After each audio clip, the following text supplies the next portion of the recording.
લક્ષ્ય ન્યૂઝ, એક નજર, એક લક્ષ્ય. પાટણમાં ટીબી મુક્ત ભારત અભિયાનને ગતિ. 700 દર્દીઓને વિનામૂલ્યે પોષણ કીટ વિતરણ. પાટણમાં ટીબી મુક્ત ભારત અભિયાનને ગતિ. 700 દર્દીઓને વિનામૂલ્યે પોષણ કીટ વિતરણ. 123 ગ્રામ પંચાયત ટીબી મુક્ત જાહેર.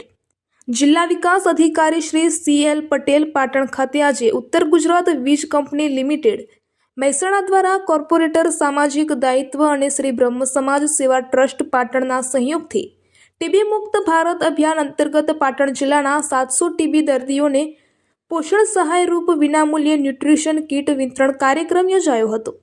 આ કાર્યક્રમ જિલ્લા વિકાસ અધિકારી શ્રી CL પટેલની અધ્યક્ષતામાં યોજાયો હતો અને તેમના હસ્તે દર્દીઓને પોષણ કીટનું વિતરણ કરવામાં આવ્યું હતું. આ પ્રસંગે જિલ્લા વિકાસ અધિકારી શ્રી CL પટેલે જણાવ્યું હતું કે ભારત સરકાર દ્વારા ટીબીના સમૂળે નિર્મૂલન માટે વ્યાપક અભિયાન ચલાવવામાં આવી રહ્યું છે. પાટણ જિલ્લામાં વર્ષ 2024 દરમિયાન નોંધાયેલા આશરે 4000 ટીબી દર્દીઓમાંથી 90% દર્દીઓને નિયમિત સારવાર અને પોષણ સહાય દ્વારા ટીબી મુક્ત કરવામાં સફળતા પ્રાપ્ત થઈ છે. ટીબી અસાધ્ય રોગ નથી. નિયમિત અને સંપૂર્ણ સમયગાળા સુધી દવાઓ લેવાથી રોગ મટી શકે છે, એમ તેમણે ઉમેર્યું હતું. વધુમાં તેમણે જણાવ્યું કે પાટણ જિલ્લાની 123 ગ્રામ પંચાયતોને ટીબી મુક્ત જાહેર કરવામાં આવી છે અને આગામી સમયમાં જિલ્લાની તમામ 486 ગ્રામ પંચાયતોને પણ ટીબી મુક્ત બનાવવાનો સંકલ્પ કરવામાં આવ્યો છે.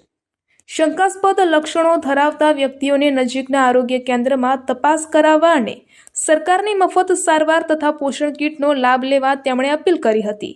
સાથે જ પ્રધાનમંત્રી શ્રી નરેન્દ્રભાઈ મોદીના ટીબી મુક્ત ભારત અભિયાનમાં સૌને જોડાવા અનુરોધ કર્યો હતો. ડાયરેક્ટર શ્રી મહેશકુમાર કાપડિયાએ પણ ટીબીના સમૂળે નાબૂદી માટે જનજાગૃતિ અને દર્દીઓને દવાનો કોર્સ પૂર્ણ કરવાનો મહત્વનો સંદેશ આપ્યો હતો. આ કાર્યક્રમમાં UGVCL secretary Shri NM Joshi, chief engineer Shri JR Chaudhary, Shri Brahm Samaj Seva ટ્રસ્ટના પ્રમુખ શ્રી નરેશભાઈ દવે, ડૉક્ટર DN પરમાર સહિત આરોગ્ય વિભાગના અધિકારીશ્રીઓ, UGVCLના પ્રતિનિધિઓ તેમજ દર્દીઓ અને લાભાર્થીઓ ઉપસ્થિત રહ્યા હતા.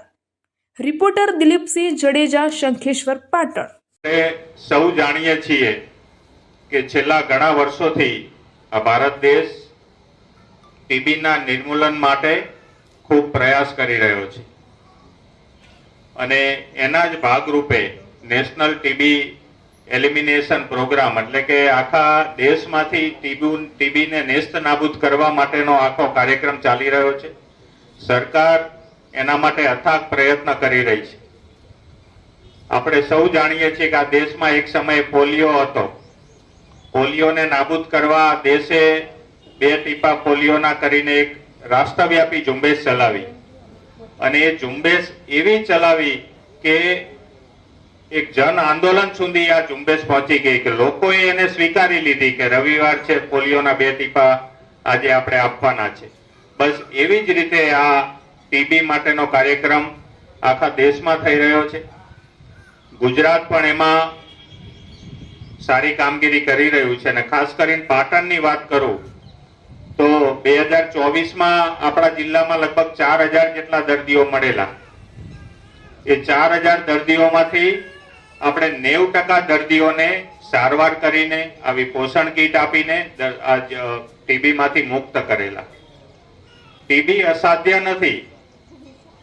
ટીબીને મટાડી શકાય છે, પણ શરત એટલી છે કે એની દવાઓ નિયમિત લેવામાં આવે. એટલે અગાઉ જે 2024માં 90% જેટલા દર્દીઓને આપણે સાજા કરીને ટીબી મુક્ત કરેલા છે.